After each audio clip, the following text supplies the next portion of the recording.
پروردگار عالم نے لقمان علیہ السلام کے قول، انہوں نے جو اپنے بیٹے کو نصیحت وصیت فرمائی، اللہ کو اس پر اتنا پیار آیا کہ قرآن میں ذکر فرما دیا۔ آج ہم اپنی اولاد کو زیادہ سے زیادہ یہ کہیں گے پیسے خراب نہیں کیا کرتے، تنخواہ گھر لایا کرتے ہیں، کمائی گھر لایا کرتے ہیں، ایسا نہ کرو ایسا نہ کرو۔ لقمان علیہ السلام نے اپنی اولاد کو، اپنی نسل کو جو وصیت فرمائی وہ ہماری نصیحتوں سے مختلف ہے۔ ہماری سوچ اور ہے، ان حضرات کی سوچ کچھ اور تھی۔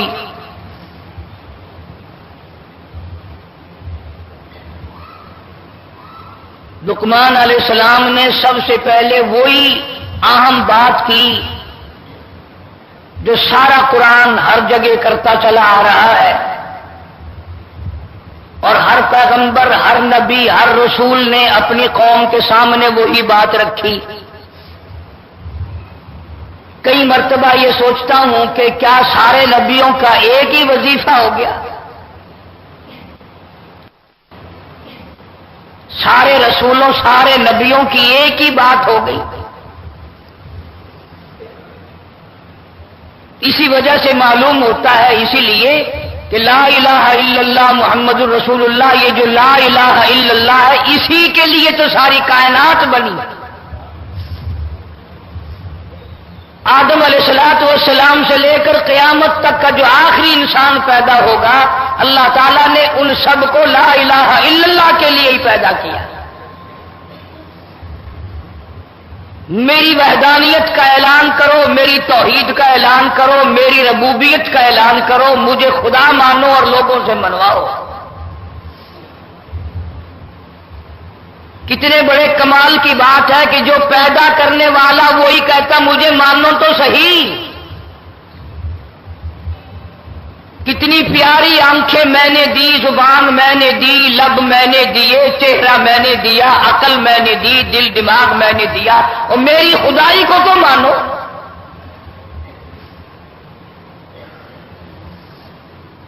آج لوگ چار پیسے ہوئے نہیں اور خدا کی خدائی دماغ سے نکل جاتی ہے،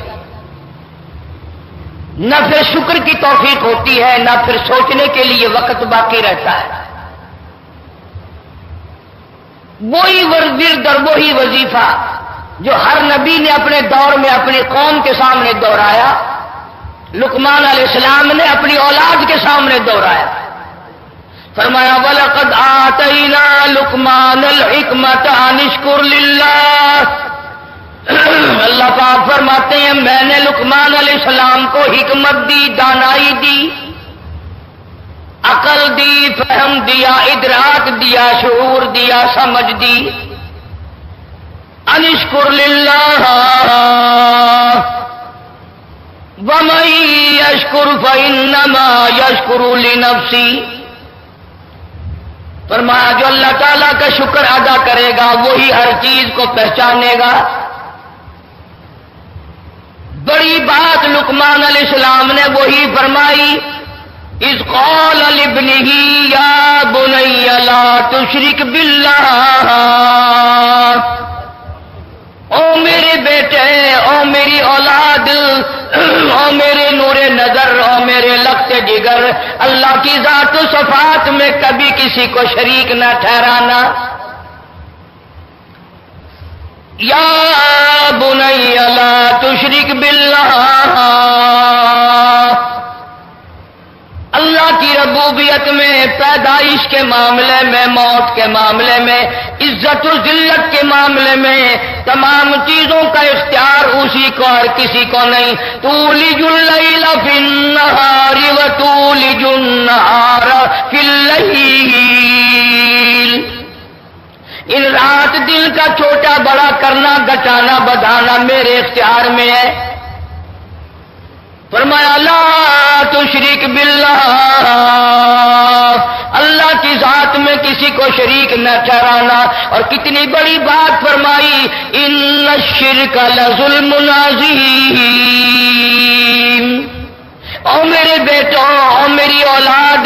شرک سے بڑا ظلم کوئی نہیں، شرک سے بڑا قہر کوئی نہیں، شرک سے بڑا گناہ کوئی نہیں، شرک سے بڑا جرم کوئی نہیں۔ اللہ نے اعلان کر دیا جس گناہ کو چاہوں گا معاف کر دوں گا، جس خطا کو چاہوں گا معاف کر دوں گا۔ میں اگر چاہوں گا ریت کے ذرات سے زیادہ گناہ ہوں گے انہیں معاف کر دوں گا، میں چاہوں گا سمندر کے قطروں سے زیادہ گناہ ہوں گے ان کو معاف کر دوں گا، میں چاہوں گا درختوں کی پتوں سے زیادہ گناہ ہوں گے انہیں معاف کر دوں گا، میں چاہوں گا پہاڑ کے وزن سے زیادہ گناہ ہوں گے انہیں معاف کر دوں گا، میں چاہوں گا آسمان کے ستاروں سے زیادہ گناہ ہوں گے انہیں معاف کر دوں گا۔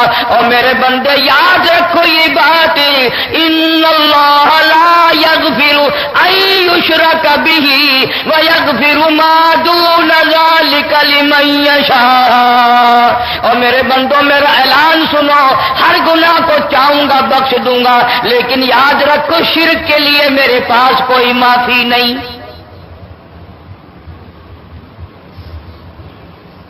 فرمایا ان الشرک لظلم عظیم۔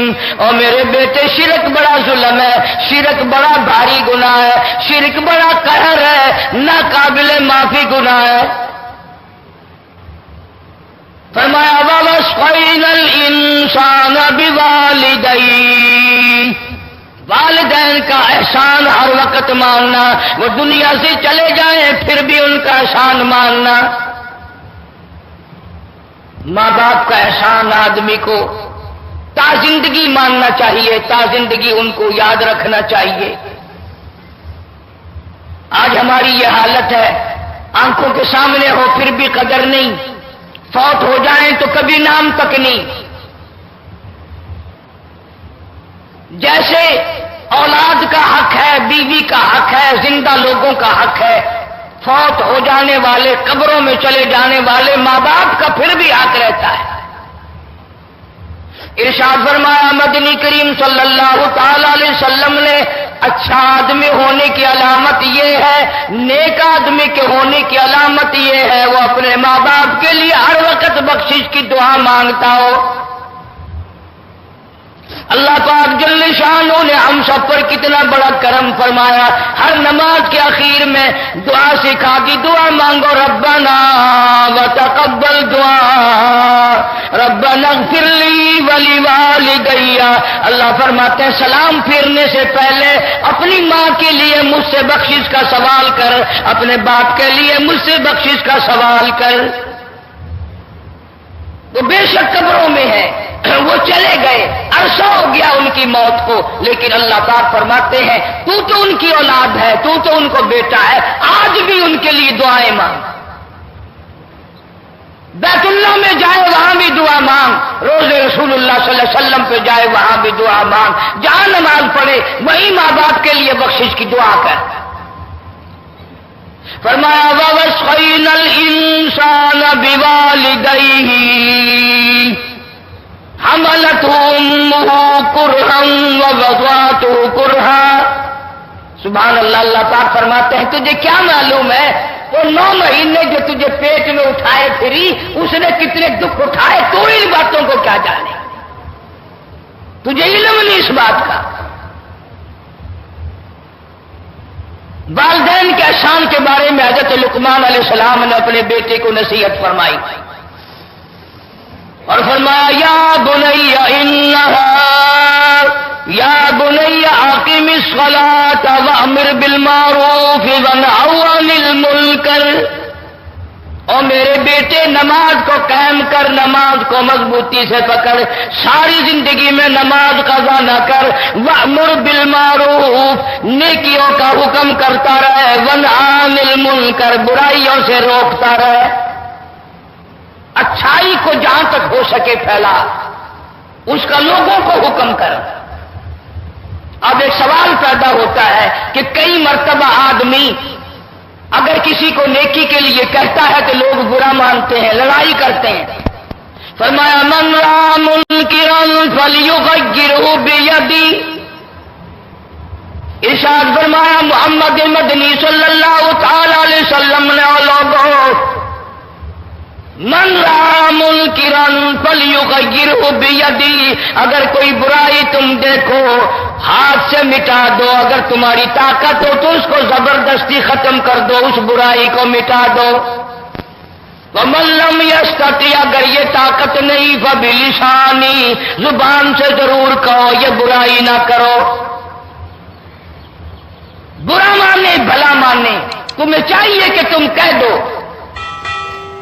اور اگر تم ایسا نہ کرو گے تو جب خدا کا عذاب آئے گا، خدا کا جب قہر آئے گا، خدا بند کریم کی طرف سے جب غضب آئے گا تو اللہ پاک کا اعلان ہے پھر وہ برا نیکی کرنے والا بھی نہیں بچے گا، وہ بیچ میں آئے گا۔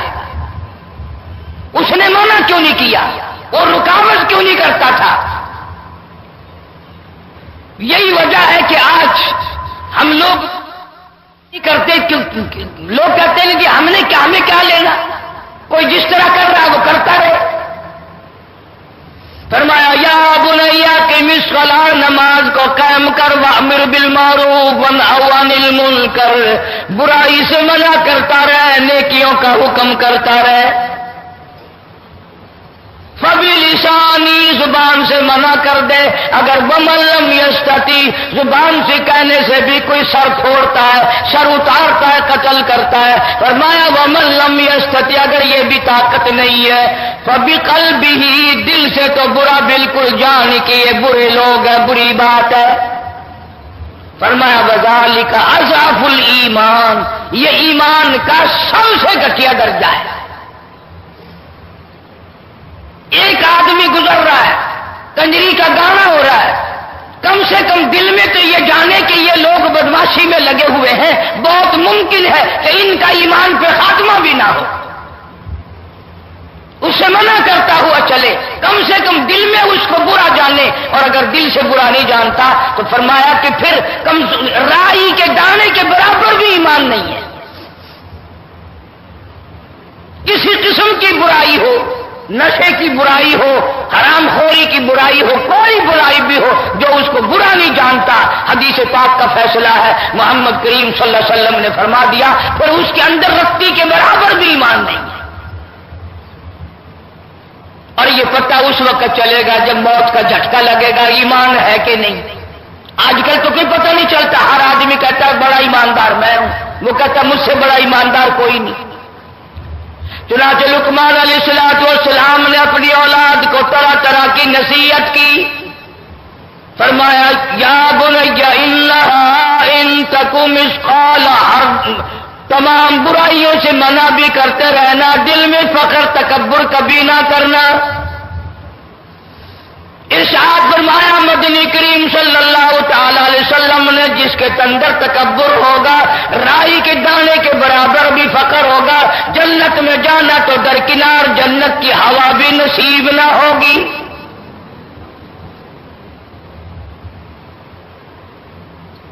حسن و جمال کا تکبر، دولت کا تکبر، اپنی عبادت کا تکبر، یہ ساری چیزیں اللہ کو ناپسند ہیں۔ یہی وجہ ہے کہ لقمان علیہ السلام نے اپنی اولاد کو جتنی بھی موٹی موٹی دین کی ساری چیزیں تھیں وہ ساری کی ساری صورت میں موجود ہے۔ یوں فرمایا ایسا نہ کر کہ قیامت کے دن تجھے مصیبتوں کا سامنا کرنا پڑے۔ اور اخیر میں اللہ پاک نے فرما دیا یا ایھا الناس اتقوا ربکم واخشوا یوما لا یجزی والد عن ولدہ ولا مولود هو جاز عن والدہ شیئا، اور لوگوں ڈرو اس وقت سے جب کوئی کسی کے کام نہ آئے، اولاد کام نہ آئے گی، ماں باپ کام نہ آئیں گے ذرہ برابر۔ ایک صحابی نے عرض کیا یا رسول اللہ صلی اللہ علیہ وسلم قیامت کب آئے گی، قیامت کب قائم ہوگی؟ فرمایا من مات فقد قام قیامت او کما قال، فرمایا جو مرد جس کی موت آ گئی اس کی قیامت بھی آ گئی، جس کی موت آ گئی سمجھو اس کی قیامت بھی آ گئی۔ مختلف سوالات کیا کرتے تھے صحابہ کرام۔ ایک صحابی نے سوال کیا یا رسول اللہ قیامت کب آئے گی؟ کملی والے صلی اللہ علیہ وسلم کو، فرمایا قیامت پوچھ رہے ہو، کیا تیاری کر رکھی ہے قیامت کی؟ جو انتظار ہو رہا ہے قیامت کا، کیا تیاری کر رکھی ہے؟ اب نبی کے جلال کو صحابہ سمجھتے تھے نا، اور کون سمجھ سکتا ہے؟ فوراً عرض کیا صحابی نے، یا رسول اللہ میرے پاس اللہ اور اس کے رسول کا نام ہے قیامت کے لیے، اور میرے پاس کچھ نہیں ہے۔ اللہ کی محبت ہے، اس کے پیغمبر کی محبت ہے، میرے پاس قیامت کا یہ سامان ہے۔ حضور اکرم صلی اللہ علیہ وسلم نے مسکرا دیا۔ کیا شاندار جواب دیا صحابی نے، ہم قیامت کا انتظار کر رہے ہیں مار کھانے کے لیے، صحابہ کرام انتظار کرتے ہوئے قیامت کے دن اللہ سے ملاقات کرنے کے لیے۔ 5 چیزیں اللہ پاک نے سورت کے اخیر میں ذکر فرمائی کہ ان 5 چیزوں کا کسی کو پتہ نہیں، کوئی نہیں جانتا کہ ان 5 معاملات کے اندر کیا بنے گا اور کیا ہوگا۔ ساری سورت لقمان کا خلاصہ ان 5 آیتوں میں اخیر میں اللہ پاک جل شانہ نے دوہرا دیا۔ پوری سورت میں جو مضمون تھا وہ 5 آیتوں میں دوہرا دیا۔ علماء کرام نے لکھا ہے، غالباً امام مالک رحمت اللہ علیہ کے زمانے میں خلیفہ منصور ایک بادشاہ گزرا ہے، مسلمان بادشاہ تھا۔ اس کے دل میں یہ بڑی حسرت تھی، بڑی تمنا تھی، بڑی آرزو تھی کہ مجھے پتہ چل جائے موت میری کب آئے گی، کتنی عمر باقی ہے، کتنی میری زندگی باقی ہے۔ بادشاہ ہو کر اس کے دل میں یہ آرزو تھی، یہ حسرت تھی، یہ تمنا تھی کہ مجھے علم ہو جائے میری زندگی کتنی باقی ہے تاکہ میں زیادہ نیکیاں جمع کروں۔ تو ایک دن خواب دیکھا اور خواب میں ایک بڑا خوبصورت آدمی دیکھا۔ تو خلیفہ منصور نے پوچھا تو کون ہے؟ وہ کہنے لگا میں ملک الموت ہوں، اسرائیل ہوں علیہ السلام۔ انہوں نے کہا ٹھیک، تیرے سے تو بڑا لازمی کام ہے، مدت ہوگی تیرا انتظار کرتے کرتے، ایک کام پڑ گیا تجھ سے۔ پوچھا کیا کام ہے؟ کہ تو ہی تو موت کا جھٹکا لگائے گا، تو ہی تو ملک الموت ہے، ذرا بتا تو صحیح میری عمر کتنی باقی ہے، میری زندگی کتنی باقی ہے۔ حضرت اسرائیل علیہ السلام نے اس کو یوں 5 انگلیاں دکھا دی اور غائب ہو گئے۔ 5 انگلیاں دکھا دی۔ اب بادشاہ بڑا پریشان، بڑا حیران کہ 5 سے کیا مطلب؟ 5 گھنٹے مراد ہے، 5 دن مراد ہے، 5 مہینے مراد ہیں۔ صبح اٹھ کر کے لوگوں سے تعبیر پوچھنی شروع کی خواب کی کہ میں نے ایسے ایسے خواب دیکھا ہے، اس 5 کا کیا مطلب؟ آج کل کا زمانہ اگر ہوتا تو یوں کہہ دیتے لوگ اس سے مراد 5 تن پاک ہے، 5 تن سے جا کے پوچھ لے۔ لیکن وہ اور زمانہ تھا۔ خلیفہ منصور نے جب صبح ایک سے پوچھا، وہ بڑا کڑوے مزاج کا مولوی تھا، وہ کہنے لگا بس جی تیاری کرو، 5 گھنٹے رہ گئے۔ انہوں نے کہا یار تو نے تو بالکل ہی دم نکال دیا۔ پھر ایک اور سے پوچھا، اس نے کہا جی 5 دن باقی رہ گئے۔ پھر ایک اور سے پوچھا، اس نے کہا جی نہیں اتنا جلدی نہیں، بلکہ 5 مہینے مراد ہے، 5 مہینے آپ ٹھیک ٹھاک زندہ رہیں گے۔ پھر ایک اور سے پوچھا، اس نے کہا جی 5 سال آپ کہیں نہیں جاتے، 5 سال تک ٹھیک ٹھاک ہے آپ۔ پوچھتا پوچھتا پھر یہ جو سرکاری مولوی ہوتے ہیں نا، ان کی حیثیت کچھ اور ہوا کرتی ہے، وہ بادشاہوں کو خوش رکھتے ہیں، جبھی تو بادشاہوں سے دولت مارتے ہیں۔ وہ کہنے لگا جی واہ واہ، کسی نے 5 گھنٹے کہے، کسی نے 5 مہینے کہے، 5 دن کہے، 5 سال کہے، اصل تعبیر تو میں بتاؤں گا، 500 سال آپ کہیں نہیں جاتے۔ جب تک ایسی بات نہ کرو بادشاہ خوش نہیں ہوتے نا، مطلب کی بات کرو تو ہر بڑا آدمی خوش ہوتا ہے۔ یہ جتنے بڑے بڑے دولت مند افسر، یہ بڑے بڑے امیر لوگ ہوتے ہیں نا، اگر ان کے سامنے بیٹھ کے شریعت کی بات کرو، قرآن کی بات کرو، ایسے سنیں گے جیسے پتھر سن رہا ہو۔ ہاں نہ کچھ نہیں کریں گے، اور جب ان کے مطلب کی بات کروں گے یوں انگڑائی لے گا جیسے جنگل میں شیر انگڑائی لیتا ہے۔ ہاں کیا فرما رہے تھے آپ؟ جو مطلب کی بات ہوگی وہ سنائی دے جائے گی، قرآن کی بات نہیں سنے گا، نبی پاک صلی اللہ علیہ وسلم کے فرمان کی بات نہیں سنے گا۔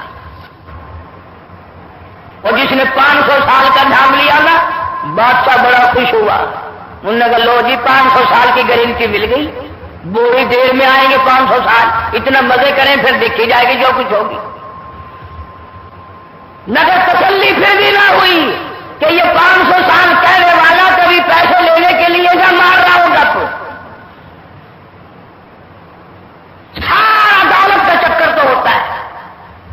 وہ چلتے چلتے امام مالک رحمت اللہ علیہ کو بلا لیا اور بلا کے پوچھا کہ مجھے تو مولویوں نے مار دیا، جو کسی نے تو میری جان ہی نکال دی کہ 5 گھنٹے رہ گئے، خیر وہ گھنٹے تو گزر گئے، کسی نے 5 دن کا کہا میری جان نکلنے کو ہو رہی ہے، کسی نے 5 مہینے کا بتایا، کسی نے 5 سال کا بتایا، کسی نے 500 سال کا نام لے دیا۔ امام مالک رحمت اللہ علیہ فرمانے لگے سب کے سب نے جھوٹ بولا، 5 گھنٹے بھی مراد نہیں، 5 دن بھی مراد نہیں، 5 مہینے بھی مراد نہیں، 500 سال بھی نہیں، بلکہ اسرائیل علیہ السلام نے 5 انگلیاں تجھے دکھائی۔ اس کا یہ مطلب ہے سورۃ لقمان کی آخری 5 آیتوں کی طرف اشارہ کر دیا فرشتے نے کہ یہ تو نے وہ بات پوچھ لی جو 5 میں سے ایک ہے، ان 5 کا تو مجھے بھی کوئی علم نہیں۔ یہ تو نے وہ بات پوچھ لی، مجھے بھی علم نہیں۔ جب حکم ہوتا ہے فلاں کی جان نکال، میں اس وقت نکالتا ہوں، اس سے پہلے مجھے کوئی پتہ نہیں ہوتا کس کا وقت کب آئے گا۔ پھر بادشاہ کی سمجھ میں آئی بات کہ یہ ان 5 میں سے ایک ہے۔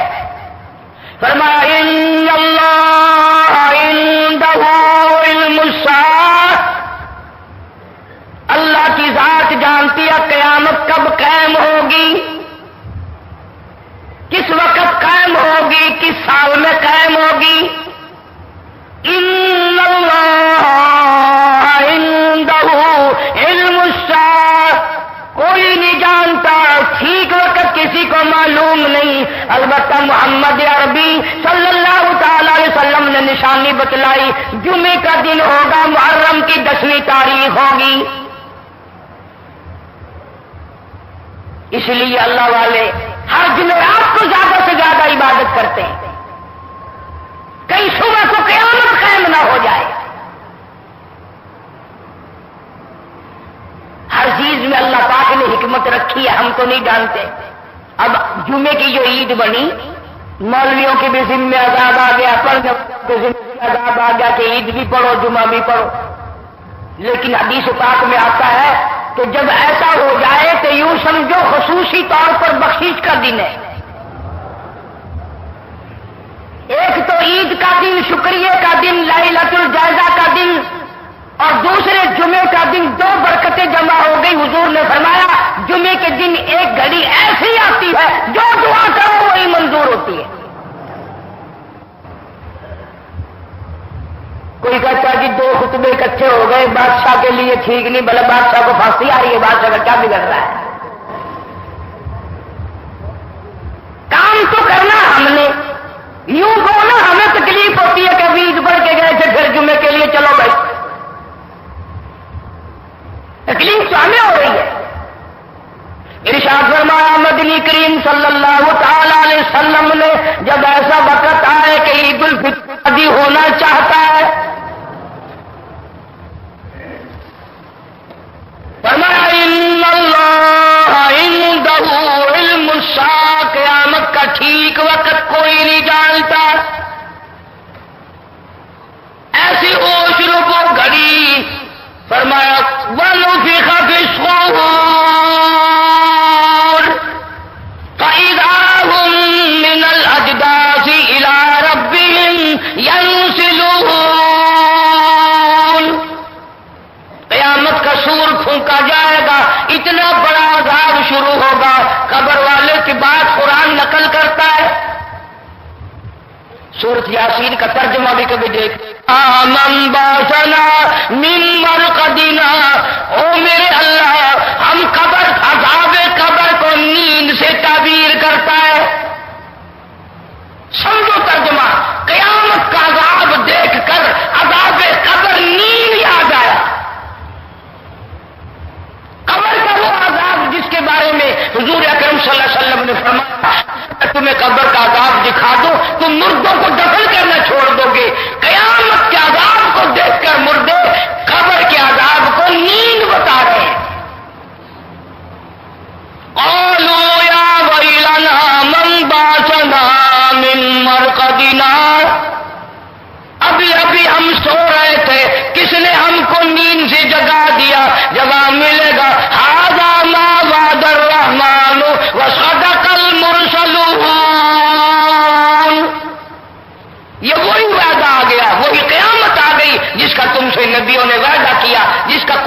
ينزل الغيث، کوئی نہیں جانتا بارش کس وقت ہوگی، کہاں ہوگی، کتنی ہوگی۔ وَيَعْلَمُ مَا فِي الْأَرْحَامِ، کسی کو پتا نہیں عورت کے پیٹ میں لڑکا ہے کہ لڑکی ہے، کوئی نہیں جانتا۔ فرمایا وَمَا تَدْرِي نَفْسٌ مَاذَا تَكْسِبُ غَدًا، کسی کے علم میں نہیں کل کیا بنے گی، کل میری ساتھ کیا ہو جائے گا، کل کیا مصیبت پیش آئے گی، کل کیا اچھائی پیش آئے گی، کوئی نہیں جانتا۔ اگر یوں علم ہو تو ایکسیڈنٹ سے بچنے کے لیے اس راستے سے بندہ جاوے ہی نہ۔ اگر یوں علم ہو ملک چھوڑ کر چلا جائے، ادھر سے ادھر آدمی ہو جائے، کسی کو پتہ چل ہی نہیں سکتا۔ وما تدری ملک چھوڑ کر چلا جائے، ادھر سے ادھر آدمی ہو جائے، کسی کو پتہ چل ہی نہیں سکتا۔ وما تدری نفس ماذا تکسب غدا، کسی کے علم میں نہیں شام کو کیا ہوگا، صبح کیا ہوگا۔ فرمایا وما تدری نفس بأي أرض تموت، کوئی نہیں جانتا موت کس جگہ پہ آئے گی۔ کسے معلوم ہے سمندر میں آئے گی، خشکی میں آئے گی، ہوائی جہاز میں آئے گی، یا زمین پہ آئے گی، آپریشن روم میں موت آئے گی، یا تڑپ تڑپ کر سڑک پہ ایکسیڈنٹ میں موت آئے گی، یا بیوی بچوں کے سامنے تڑپ تڑپ کے مرنا پڑے گا، بنگلہ دیکھتے ہوئے موت آئے گی، یا کوٹھی کو دیکھتے ہوئے موت آئے گی، یا خداوند کریم کا قرآن دیکھتے ہوئے موت آئے گی، کلمہ پڑھتے ہوئے موت آئے گی، یا شراب پیتے ہوئے موت آئے گی، اللہ کی ذات جانتی ہے۔ فرمایا وما تدری نفس بأي أرض تموت، اسی لیے حکم ہے کہ چلتے پھرتے اٹھتے بیٹھتے لا الہ الا اللہ محمد الرسول اللہ کی عادت بناؤ، مزاج بناؤ، طبیعت بناؤ، تاکہ دم نکلتے وقت بغیر سوچے منہ سے کلمہ نکل جائے۔ جو فرمایا من قال لا الہ الا اللہ دخل الجنہ او کما قال النبی صلی اللہ علیہ وسلم، حضور نے فرمایا جس آدمی کا آخری لفظ دنیا میں لا الہ الا اللہ محمد رسول اللہ ہو، حضور فرماتے میں ضامن ہوں وہ جنت میں جائے گا۔ تب بد نصیب لوگ ہم ہیں، گالیاں منہ سے نکلتے ہوئے موت آ رہی ہیں، گیت گاتے ہوئے موت آ رہی ہے، پتہ نہیں دنیا کی کیا کیا گپیں کرتے ہوئے موت آ رہی ہے، بے ہوشی میں موت آ رہی ہے، کلمہ نصیب نہیں۔ فرمایا ان اللہ علیم خبیر، ان ساری چیزوں کے جاننے والا میں ہوں، میرے سوا کوئی نہیں۔ کیوں؟ اس لیے قیامت کے دن بھی میرا اعلان ہوگا لمن الملک اليوم، ہے کوئی بادشاہ آج دم مارنے والا؟ کون حکمراں ہے؟ آؤ سامنے بادشاہ کہاں گئے؟ فرمایا للہ الواحد القہار، میں خدا کی بادشاہت ہے، قیامت میں بھی بعد میں بھی پہلے بھی میری بادشاہ چلتی ہے۔ قرآن کریم کی ہر آیت میں ہزاروں حکمتیں ہیں، ہزاروں مسئلے ہیں، ہزاروں اللہ پاک نے اس میں اسرار رکھے ہیں، ہم سمجھنے کی کوشش نہیں کرتے۔ قرآن کا ترجمہ تو کیا سمجھیں گے، ہم پڑھنے کی کوشش نہیں کرتے۔ رمضان المبارک میں جن حافظوں نے قرآن سنایا، سنا، پڑھا، غور کیا، عید کے بعد منزل کی چھٹی کر جاتے ہیں، قرآن دیکھنا نصیب نہیں ہوتا سارے سال۔ یہ بھی اللہ کا عذاب ہے، بڑا بد نصیب ہے وہ آدمی کہ جب موت آئے تو قرآن چھوڑ کر مرے، جب موت آئے تو وہ قرآن والا بن کے نہ مرے۔ فرمایا وَمَنْ أَعْرَضَ عَنْ ذِكْرِي فَإِنَّ لَهُ مَعِيشَةً ضَنكًا، جس نے قرآن پڑھ کر بھلا دیا، جس نے قرآن پڑھ کر قرآن کو چھوڑ دیا، اللہ کہتا فَإِنَّ لَهُ مَعِيشَةً ضَنكًا، میں اس کی دنیائی زندگی کو تلخ بنا دوں گا، دنیا کی زندگی کڑوی ہو جائے گی، دنیا میں کوئی مزہ نہیں آئے گا۔ اور قیامت کے دن میں کے بارے میں فرمایا معیشۃ ضنکا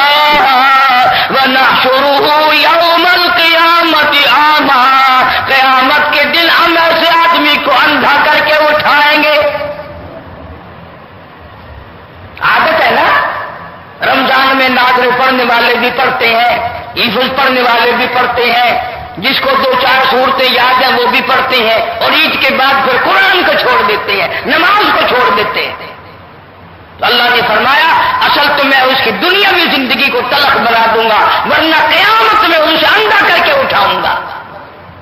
پھر فرمایا قیامت میں وہ روے گا، پچھتاوے گا، ٹھوکریں کھائے گا، ٹکرے کھائے گا، اور کہے گا قال رب لم حشرتنی اعمی وقد كنت بصيرا، الہی میں دنیا میں دیکھنے والا تھا، آج یہ ٹھوکریں کیسی، آج یہ ٹکرے کیسی، آج یہ پریشانیاں کیسی۔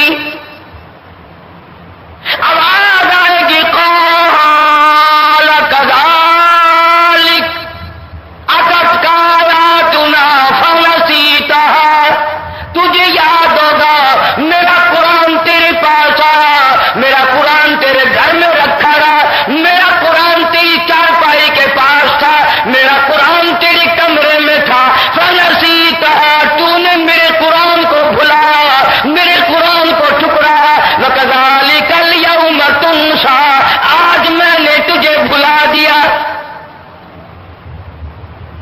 اس وقت تو نے میرے قرآن کی پرواہ نہ کی، آج مجھے تیری پرواہ نہیں۔ اس لیے جتنا ہو سکے ایک پائیا کیوں نہ ہو، ایک رکو کیوں نہ ہو، جو قرآن ناظرے یہی پڑھنا جانتا ہے وہ قرآن کا دیدار روزانہ کیا کرے۔ حدیث پاک میں ارشاد ہے، حضور اکرم صلی اللہ علیہ وسلم نے فرمایا جیسے زمین والوں کو چاند سورج نظر آتے ہیں، آسمان والوں کو وہ گھر وہ جگہ جہاں قرآن کی تلاوت کی جاتی ہے یوں ہی نظر آتے ہیں جیسے آسمان زمین والوں کو سورج چاند نظر آتے ہیں، آسمان والوں کو وہ گھر چاند سورج کی طرح نظر آتا ہے۔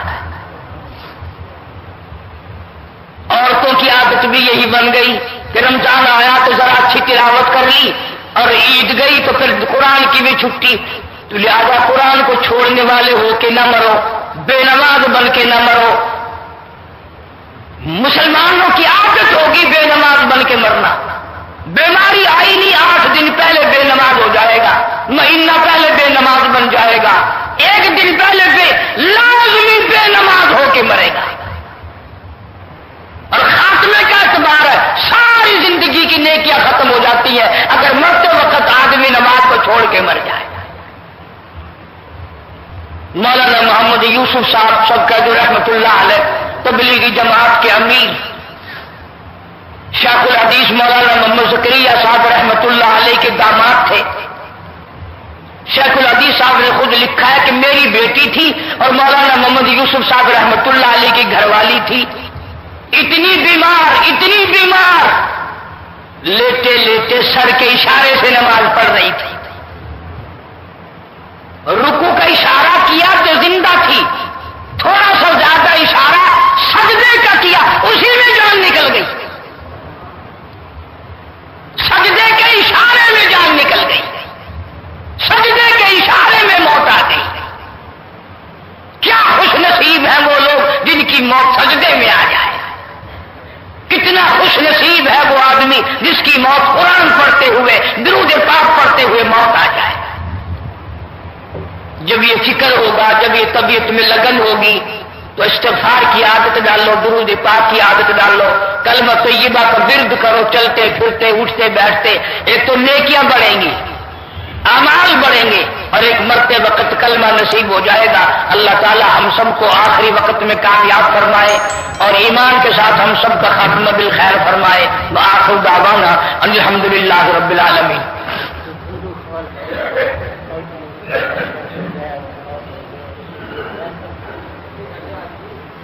اللہم صلی وسلم علیہ، اللہم صلی وسلم وبارک علی سیدنا و مولانا محمد وعلی آل سیدنا، اللہم صلی وسلم وبارک علی سیدنا و مولانا محمد وعلی آل سیدنا و مولانا محمد وبارک وسلم وصلی علیہ۔ یا اللہ رمضان قرآن کے صدقے میں ہم سب کو معافی عطا فرما۔ یا اللہ جمعہ اور عید کی اکٹھے ہے مولا، ہم تیرے دروازے پہ سب فقیر ہاتھ پھیلائے بیٹھے، یا اللہ سب کو معافی عطا فرما، سب بیماروں کو شفا عطا فرما، سب کے دکھ دردوں کو دور فرما، سب کی پریشانیوں کو دور فرما۔ حاجی صاحب بتا رہے ہیں کوئی ساتھی بندو خان ایکسیڈنٹ میں فوت ہو گیا، اللہ تعالیٰ مرحوم کی مغفرت فرمائے۔ جتنے بھی دنیا سے قبروں میں چلے گئے یا اللہ سب کی مغفرت فرما دے۔ کچھ لوگ کاروبار کے لیے سب کو کہتے ہیں اللہ تعالیٰ سب کے کاروبار میں برکت دے، روزی رزق میں برکت عطا فرما، کسی کو کسی کا محتاج نہ بنا، اپنے دروازے سے ہم سب فقیروں کی جھولیاں بھر دے۔ مولا کریم موت کا معاملہ آسان فرما، قبر حشر کا معاملہ آسان فرما۔ یا اللہ سارے پاکستان پہ کرم فرما، ہندوستان، کشمیر، قبرص، فلسطین کے مسلمانوں پر رحم اور فضل فرما۔ یا اللہ کافر بہت سرکشی کر رہے ہیں، کفر کو ذلیل و خوار کر دے، مسلمانوں کی غیب سے نصرت اور اعانت فرما، تمام عالم کے مسلمانوں کی جان، مال، عزت، آبرو اور ایمان کی حفاظت فرما، کلمے اور ایمان والی موت عطا فرما۔ ہم سب کو، ہماری اولاد کو نماز قرآن کا شوق عطا فرما، ہمارے گھروں کو نماز اور قرآن سے آباد فرما۔ یا اللہ ہمارے گھروں میں خیر و برکت عطا فرما، ہماری اولاد کو نیک صالح بنا، بے اولاد کو اولاد عطا فرما۔ یا اللہ جن کے لیے خرچے کی تنگی ہے پھر فضل و کرم سے اپنے خزانے سے وسعت عطا فرما۔ یا اللہ پوری دنیا کے مسلمانوں پہ کرم فرما، جتنے عمرے کے لیے گئے ہوئے ہیں، حج کے لیے جا رہے ہیں، اللہ تعالیٰ سب کا قبول فرما، ان کی دعاؤں میں ہمارا بھی حصہ عطا فرما۔ ربنا آتنا فی الدنیا